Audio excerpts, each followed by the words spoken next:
पैशाच्या देवाणघेवाणावरून चिपळूणमधील एका तरुणाचं अपहरण झालं. अपहरण नेमकं कसं झालेलं आहे? कोणी केलेलं आहे? नेमकं काय घडलं? आणि 2 दिवसामध्ये पोलिसांनी कशा पद्धतीने छडा लावला? त्याला पुन्हा आपल्या आई ताब्यामध्ये दिलेलं आहे. खरंच कौतुकास्पद कामगिरी त्यांनी केलेली आहे. पण आपण जाणून घेऊया शुभम पारून. शुभम, हा अपहरण आहे ते झालेलं आहे. शुभम, काय सांगशील? चिपळूण पोलिसांचं पहिले प्रथम आभार मानतो मी. कारण की चिपळूण पोलिसांनी खूप मोठी कामगिरी केलेली आहे. चिपळूण पोलीसमुळे मी आज परत आई-वडिलांच्या ताब्यात सुखरूप आलो आहे. त्यासाठी मी चिपळूण पोलिसांचे पुन्हा एकदा आभार मानतो. शुभम पवार, तुझं अपहरण नेमकं कोणत्या कारणासाठी काय झालं? पैशाचं देणं-घेणं होतं माझं. त्या कारणामुळं माझं अपहरण झालं होतं. कुणाशी देवण-घेणं होतं? प्रतीक भोसले म्हणून आहे, राहणार पुण्याचा. त्याच्यासोबत माझा व्यवहार झाला होता. क्रेशरच्या माध्यमातून? क्रेशरच्या माध्यमातून महेश मच्छिंद्रनाथ भोसले ह्या व्यक्तीचं क्रेशर होतं. ते मी घेतलं होतं. त्याच्या अनुषंगाने मी आर्थिक मदत घेतली होती प्रतीक भोसलेकडनं. ह्या अपहरणामागे सुद्धा महेश भोसलेंचा सुद्धा हात आहे.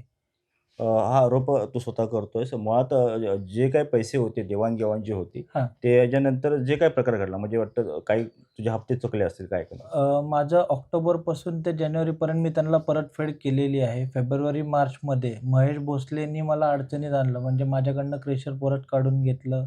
त्याच्यामुळं मी त्यांना पैसे देऊ शकलो नाही. मी त्यांना जानेवारीपर्यंत पैसे देत आलो. ऑक्टोबर पासून ते जानेवारीपर्यंत मी त्यांना रेग्युलर पैसे त्यांचं जे काही ठरलं होतं मोबदला ते मी देत आलो. तुमचं फेब्रुवारी-मार्च नाही दिलं म्हणून ते इथपर्यंत घरापर्यंत आले. घरापर्यंत तुझ्या आल्यानंतर काय नेमकं घडलं? घरापर्यंत पहिले मला ते जिव्हाळ्याचे ते भेटले. त्याच्यानंतरनं घर कुठं आहे? घरी चल म्हणून बाबांना भेटायला आलो. खाली आलो. बाबांना खाली बोलावलं. बाबा खाली या म्हणून. तर बाबा खाली येईपर्यंत त्यांनी मला गाडीत टाकलं. अजून इथनं गाडी निघाली. इथनं गाडी निघाली. आम्ही ह्याच्यापर्यंत जायला निघालो. म्हणजे पुढे जायला आम्ही निघालो. ते मला गाडी नेमकी कोणती होती? काळ्या रंगाची थार होती. पुढे काय आलं? ते मला गाडीतनं घेऊन गेले परांजपेच्या इथं. मला विचारले, "तुझ्या पैशाचं काय झालं?" म्हटलं, "ॲडजस्टमेंट करतोय. येतील 1-2 दिवसात मी तुम्हाला करतो." मग त्यावेळेस माझा मोबाईल हिसकावून घेतला. अजून परांजपे हॉटेलच्या इथे त्यावेळेस आम्ही होतो. मग मला तिथे 2-3 कानाखाली मारले त्यांनी गाडीतच. मग पुढे बहादूर शेखच्या दिशेने गाडी गेली. मग पहिले इकडं जायचं ठरवलं होते. मग परत पोलादपूर मार्गे जायचं ठरलं म्हणून त्या रस्त्याने निघालो आम्ही. ब्रिज कळंबस्त्यात जसं आम्ही गेलो मस्जिदजवळ, त्यांनी थारमध्ये माझे दोन्ही हात बांधले सीटला. राईट साईड आणि हातावरती बसले ते. हातावरती बसून मला ते मारहाण चालू केली. म्हणजे मारायला सुरुवात केली त्यांनी. इथून जे मारायला चालू केलं ते मला कंटिन्यू मारतच ते महाबळेश्वरपर्यंत घेऊन गेले. पोलादपूरला ते पार्सल घेण्यासाठी थांबले होते. त्यावेळेस मग माझा आवाज बाहेर पडू नये म्हणून तोंडात त्यांनी मुद्दामून चिकन लॉलीपॉप कोंबलं होतं, की हा आरडाओरडी करू नये, गाडीतनं आवाज बाहेर जाऊ नये. मग त्यानंतरनं इथनं आम्ही ह्याला पोलादपूर घाटात असताना त्यांनी मला थांबवलं तिथं. पोलादपूर घाटात मारहाण केली माझ्यावरती केबलच्या वायरनी वगैरे.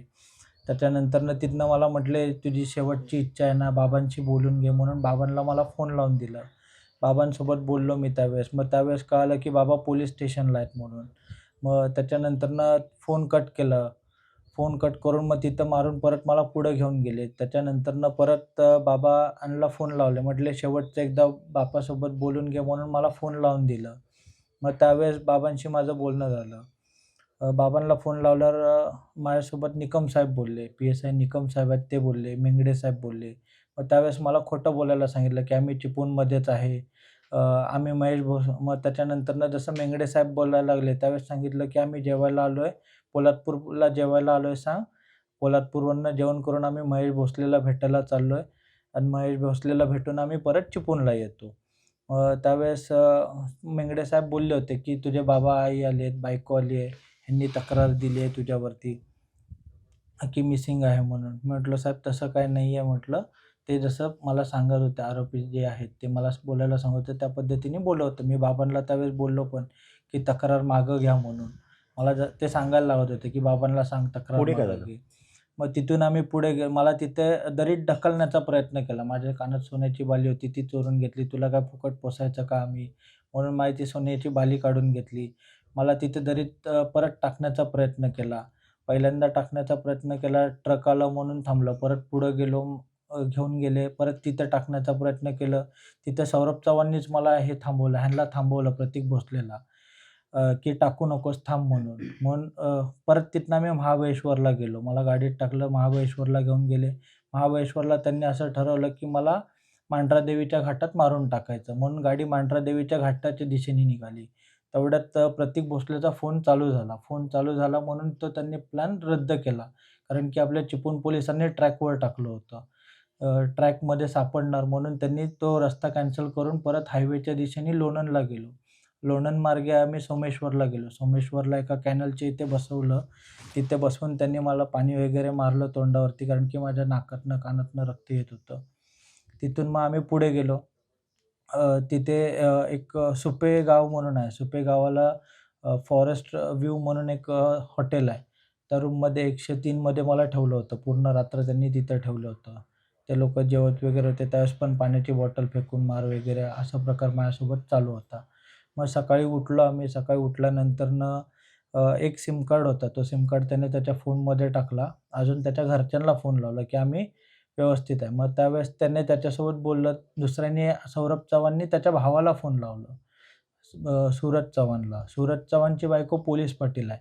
मग आपल्या चिपळूण पोलीस स्टेशनवरून तिकडे फोन गेला होता. त्याच्यामुळं पोलीस पाटलांना संपर्क केला होता पोलिसांनी. फलटण पोलिसांनी संपर्क केला होता. लोणंद पोलिसांनी संपर्क केला होता. मग पोलीस पाटील त्याची वहिनी असल्यामुळं ती जास्त बघत नाही. तर सूरज चव्हाणच सगळं बघतो. मग तो बोलला, की "हे सगळं असलं काही करू नका. तुम्ही लोणंद पोलीस स्टेशनला घेऊन या त्याला. त्याच्यावरती आपण गुन्हे दाखल करूया आणि आपण त्याला चिपळूणला हजर करूया." म्हणून मग आम्ही सगळे तिथनं सोमेश्वराच्या मंदिरात आलो. तिथे मला खोट्या शपथा घ्यायला सांगितले, की माझं अपहरण झालेलं नाही आहे. स्वतःहून मी निघून आलोय. वडिलांना मी एन-सी मागं घ्यायला लावेन, करेन. जे काही मला सांगायला सांगितलं होतं त्या पद्धतीने मी बोलत होतो. मग तिथून आम्ही लोणंद पोलीस स्टेशनला आलो. लोणंद पोलीस स्टेशनला आल्यानंतरनं पी-आय साहेबांसमोर पण मला खोटं सांगायला सांगितलं, की "साहेब मी ह्यांच्याकडनं 25 लाख रुपये घेतलेत. अ, मी काय म्हणजे ह्यांनी काय मला जबरदस्ती आणलेलं नाही. मी स्वतःहून गाडीत बसून आलोय. म्हणजे अपहरण झालंय, ह्यांच्यावर केस पडणार." म्हणून ते मला प्रवृत्त करत होते, की आमच्या बाजूने बोल म्हणून, म्हणजे जेणेकरून ह्यांच्यावर गुन्हे दाखल होणार नाही. घाबरून मी त्यावेळेस तिथं पी-आय साहेबांसमोर बोललो, की "साहेब असं-असं आहे" म्हणून. मग मी त्यावेळेस निकम साहेबांचा मला फोन आला, चिपळूण पोलीस स्टेशन. निकम साहेबांचा फोन आल्यावर मला थोडासा धीर वाढला. मग त्यावेळेस मी पटकन बोलून गेलो, की "साहेब मी लोणंद निकम पोलीस." साहेबांचा फोन कसा काय आला? म्हणजे तू मी मिस कॉल दिला होता साहेबांना आणि तुझ्या हातामध्ये तो मोबाईल नव्हता ना? मला दिला. पी-एस-आय समोर बसताना तुझा मोबाईल तुझ्याकडं ठेव, म्हणून माझ्याकडे फोन दिला होता त्यांनी. म्हणून मग त्यावेळेस मी साहेबांना मिस कॉल दिला. मग मिस कॉल दिल्यामुळं साहेबांचा फोन मला लगेच आला. मग साहेब म्हटले, "अरे तुम्ही येणार होतात, काय झालं?" म्हटलं, "साहेब मी लोणंद पोलीस स्टेशनला आहे." मग लोणंद पोलीस स्टेशनला असल्यामुळं मग लगेच ते म्हटले, "तिथे कोण पोलीस आहेत त्यांना दे." मग त्यांच्याशी बोलत-बोलत त्यांनी पी-आय साहेबांसोबत बोलणं झालं. मग पी-आय साहेबांनी आम्हाला परत बोलावलं. ह्यांनी सगळ्यांचे नावं सांगितले होते. माझं नाव, सौरभ चव्हाणचं, प्रतीक भोसलेचं. मग त्यांनी आम्हाला सगळ्यांना एकत्र बसवलं तिथं. म्हटलं, "तुम्ही सगळे एकत्र बसा इथे. तुम्हाला घ्यायला चिपळूण पोलीस येते." मग असं सांगितल्यानंतरनं मागे एक रूम आहे. त्या रूममध्ये आम्हाला बसण्यासाठी सांगितलं. मग तिथे असताना आम्ही सगळे एकत्र होतो आणि त्याच्यानंतरनं तर त्यावेळी काय संभाषण झालं? तुम्ही एकत्र असताना काय संभाषण झालं? कारण त्याच्यावर ते चिडले असतील ना काय? चिडले होते म्हणजे माझ्या कुटुंबाला मारून टाकणार, माझी बायको वापरायला घेणार, ह्या सगळ्या गोष्टी तिथं घडल्या. ज्यावेळेस आम्ही एकत्र बसलो होतो त्यावेळेस. मी त्याला बोललो होतो, की "माझी बायको गरोदर आहे. असं काही करू नका. जीव वगैरे घेऊ नकात माझं." तर मला म्हटलं, "ते तुझं बाळ पाळतो आणि तुझी बायको वापरायला ठेवतो. तू पैसे तर तू देणार नाहीस." प्रतीक भोसले मला त्यावेळेस हे पण म्हटला, "तुझ्या पूर्ण कुटुंबाला पण संपवतो. माझी बायको IPS झाली आहे. बघूया काय करतोस तू?" इथपर्यंत त्याचं वाक्य पुढे होतं. काय झालं? त्याच्यानंतरनं मग मी साहेबांना बोललो, की "साहेब हे मला सारखं टॉर्चर करतात. मला सेपरेट बसवा." त्यावेळेस पण मला साहेबांनी बसवलं नाही. मग मी माझा आत्तेभाऊ आहे त्याला सांगितलं, की "दादा असं-असं होतंय माझ्यासोबत" म्हणून. मग त्याने तिथल्या पी-आयला कॉन्टॅक्ट केला. अजून मला सेपरेट बसवायला सांगितलं. मग त्यावेळेस त्या पिरियडमध्ये हे सौरभ चव्हाण, वैभव साकुंदे हे तिथनं फरार झाले. पोलीस पाटलांनीच त्यांना मदत केली पळून जाण्यासाठी. पोलीस पाटील त्याचा सक्का भाऊ असल्यामुळे त्याने त्यांना तिथनं जाण्यासाठी मदत केली. फक्त प्रतीक भोसले तिथं शेवटपर्यंत होता. मग संध्याकाळी 8 वाजता आपले निकम साहेब आले. निकम साहेबांनी आल्यावरती माझा जबाब घेतला. माझी बॉडी पूर्ण चेक केली. कुठं मारहाण झालंय, काय झालंय? माझ्याकडनं मग प्रतीक भोसलेला त्यांनी ताब्यात घेतलं. आणि अन्य आरोपींचं काय? अन्य आरोपींचं काय? अन्य आरोपी तिथनं फरार झाले. त्याच्यामुळं त्यांचा तपास चालू आहे असं त्यांनी सांगितलं. म्हणजे तिथे सगळं वॉरंट वगैरे काढून आलेत त्यांच्यावर. तपासाचं वगैरे सगळं ते प्रोसिजर करून आले. ह्याही पलीकडे तुला अजून कोणी मदत केली का? मला ह्यांनी भैय्या सामंत, उदय सामंत ह्यांनी मला मदत केली. इव्हन शेखर सरांचा सुद्धा पप्पांना फोन आला होता. बाबांना म्हणजे पहाटेसुद्धा फोन आला होता बाबांचा, की "काय काळजी करू नका, आम्ही सगळे ट्रॅकवर लावतोय त्यांना" म्हणून. बघा म्हणजे एक जर मिस कॉल गेला नसता त्या ठिकाणाहून पी-एस-आय निकमांना, तर खरंच या ठिकाणी वेगळं घडलं असतं आणि चिपळूण पोलिसांची कामगिरी कौतुकास्पद का आहे? कारण आपण जर पाहिलं तर मध्यंतरी एक खुनाचा प्रकार 2 दिवसामध्ये उघडकीस आणला होता आणि शुभम पवारचं अपहरण झाल्यानंतर 2 दिवसामध्येच शुभम पवारला त्यांनी या ठिकाणी आपल्या आई-वडिलांना ताब्यात सुखरूप दिलेलं आहे. म्हणजे चिपळूण पोलिसांचं कौतुक करत इतकं थोडं आहे. काय मागणी आहे त्याची पुढची? आरोपींना कठोर शिक्षा झाली पाहिजे साहेब. अ, अ, आता जो प्रतीक भोसले आहे तो एकटं हे झालेला आहे. इथं आहे. त्याच्याकडनं गुन्हा सगळा कबूल करून घ्यावं. की मला दरीत टाकायचा प्रयत्न झाला. मला मारून म्हणजे कुटुंबाला माझ्या मारून टाकण्याचं जे काही त्यांनी वार्ता केली होती ते सगळं त्याच्याकडनं कबूल करून घ्यावं. अजून जे 3 आरोपी फरार आहेत, त्या आरोप्यांना पळून जाण्यासाठी पोलीस पाटलांनी मदत केली आहे. त्याच्यावर सुद्धा गुन्हा दाखल करावा त्यांनी. कारण की हे चुकीचं आहे. पोलीस पाटलांनी जे केलं ते चुकीचं आहे. तर पोलीस पाटलाला सुद्धा त्याच्यावर गुन्हा दाखल करून हे जे 3 त्यामध्ये आरोपी कोणाचं फरार राजकीय कनेक्शन आहे? ह्याला सौरभ चव्हाणला पॉलिटिकल बॅकग्राऊंड आहे. सौरभ चव्हाण जो आहे त्याला पॉलिटिकल बॅकग्राऊंड आहे. तो फलटणचा आहे. त्याच्यामुळे त्याला पॉलिटिकल बॅकग्राऊंड आहे सौरभ चव्हाणला. त्याच्यामुळं असणार आहे त्याचं.